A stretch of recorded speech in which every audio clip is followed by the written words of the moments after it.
इस वक्त की बड़ी खबर के साथ जहां जम्मू कश्मीर में आईएसआई की नई साजिश का पर्दाफाश हुआ है।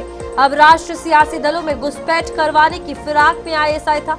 इस बीच ओजीडब्ल्यूज को राजनीतिक पार्टियों में शामिल होने के निर्देश दिए गए थे। सुरक्षा बलों से बचने के लिए पाकिस्तान खुफिया एजेंसियों का नया पैंतरा सामने आया है, जिसका पर्दाफाश हो चुका है। जम्मू में सुरक्षा एजेंसियों ने कथित तौर पर पाकिस्तान की खुफिया एजेंसी इंटर सर्विसेज इंटेलिजेंस यानी कि आईएसआई की एक नई रणनीति का पता लगाया है। अधिकारियों के अनुसार इस रणनीति का मकसद जम्मू कश्मीर में आतंकवाद से जुड़े नेटवर्क को बचाना है।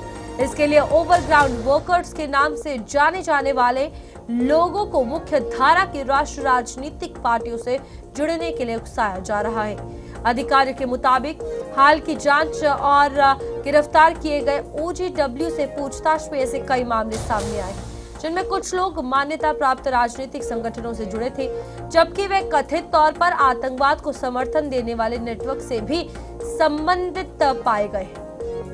सुरक्षा एजेंसियों का मानना है कि इसका मकसद जांच पड़ताल से बचना और आतंकवाद रोधी अभियानों को और अधिक जटिल बनाना है। अधिकारियों का दावा है कि ये कथित रणनीति एक बड़े प्रयास का हिस्सा है। इसका मकसद उन लॉजिस्टिक्स, भर्ती और फंडिंग नेटवर्क को बचाना है, जिन पर जम्मू कश्मीर में तेज किए गए आतंकवाद रोधी अभियानों के कारण लगातार दबाव बना हुआ है। और ये बड़ा पर्दाफाश जो है इस साजिश के जम्मू कश्मीर में सुरक्षा एजेंसियां करती हुई नजर आई है। और अब ये कहीं ना कहीं एक बड़ी चिंता भी जम्मू कश्मीर की राजनीति के लिए बनती हुई नजर आ रही है, राजनीतिक पार्टियों के लिए बनती हुई नजर आ रही है। अब जहां एक तरफ हम व्हाइट कॉलर टेररिज्म की बात करते थे, ओजीडब्ल्यूज की बात करते थे, सरकारी दफ्तरों में बैठे हुए कुछ लोग ऐसे पाए गए थे, अब राजनीतिक दलों में भी कई ऐसे चेहरे हैं जो कहा जा रहा था कि शामिल होने की बात थी। और इस बीच लॉजिस्टिक सपोर्ट हो या फिर फंडिंग की बात हो, आतंकवाद जम्मू कश्मीर में पनपता रहे, इन तमाम चीजों को ध्यान में रखते हुए आईएसआई ये काम यहां पर करवाना चाहता था, लेकिन बड़ा पर्दाफाश हो गया है।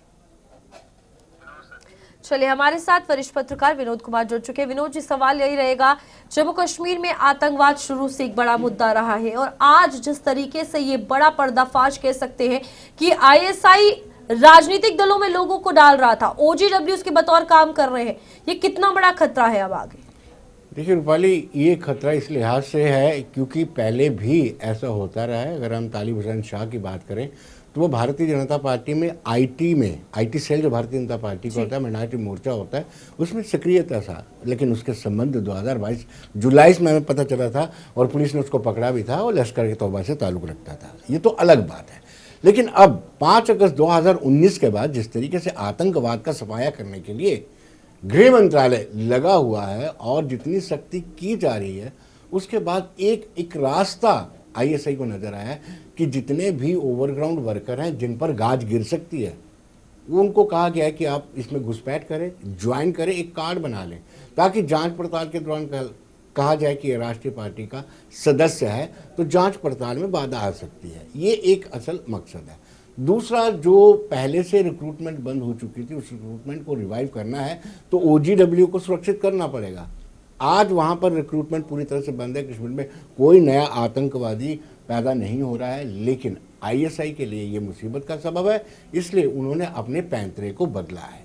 अब यहाँ पर विनोद जी, ये जिस तरीके से हम राजनीतिक दलों में घुसने की, आइडेंटिफिकेशन आगे रखने की, कि सेफ्टी के तौर पर, सिक्योरिटी के तौर पर आप ये कार्ड बना लीजिए, जिस तरीके से बात की जा रही है, अब यहाँ पर एक चैलेंज जिस पर पर्दाफाश किया गया कि आईएसआई ऐसा कर रही है, अब उन लोगों को, जो लोग इसमें शामिल होंगे, उन्हें खंगाल कर निकालना, ये कितना बड़ा चैलेंज अब नजर आ रहा है? देखिए, लगातार फोर्सेस लगी हुई हैं, सिक्योरिटी फोर्सेस लगी हुई हैं। अगर आप भी देखें कि नार्को टेररिज्म को लेकर के जो 100 दिन का अभियान चलाया जा रहा है, इसमें भी वो लोग ओवरग्राउंड वर्कर को ही पकड़ करके उनसे पूछताछ करने के बाद ही उनको ये सारी नेटवर्किंग मिल रही है, लाइन बाय लाइन उनको परत दर परत खुल रही है। तो ऐसा ही होता है कि जैसे जब सख्ती की जा रही है और आईएसआई के आका जो पीछे बैठे हुए हैं, जिनके हैंडलर्स अंदर काम कर रहे हैं, जो आतंकवादी संगठनों के आका हैं, वो चाहते हैं कि दोबारा से रिवाइवल किया जाए। इट मीन्स कि आईएसआई को इस चीज़ का एहसास है कि कश्मीर में जो उनका नेटवर्क था आतंकी सरगनाओं का, वो कहीं ना कहीं कमज़ोर पड़ रहा है। उसको मजबूत करने के लिए ऐसा किया जा रहा है, यानी चेन ब्रेक करने के लिए जो ओवरग्राउंड वर्कर हैं उनको किसी तरीके से बचाया जाए, वो किसी पॉलिटिकल पार्टी में सदस्यता हासिल करें ताकि जब भी पुलिस उन तक पहुंचे और वो अपना कार्ड दिखाकर अपने आप को एस्केप कर सके। सिंपल सी बात है। ठीक है विनोद जी, बहुत बहुत शुक्रिया आपका ज्वाइन करने के लिए। और ये एक बहुत बड़ा खतरा है जो जम्मू कश्मीर में नजर आ रहा है, जहां पर पर्दाफाश तो इस साजिश से हुआ है कि आईएसआई कहीं ना कहीं अब राजनीतिक दलों में भी अपने ओजीडब्ल्यूज या फिर अपने आगे लोगों को शामिल कर रही है ताकि फिर से आतंकवाद जम्मू कश्मीर में पनप सके।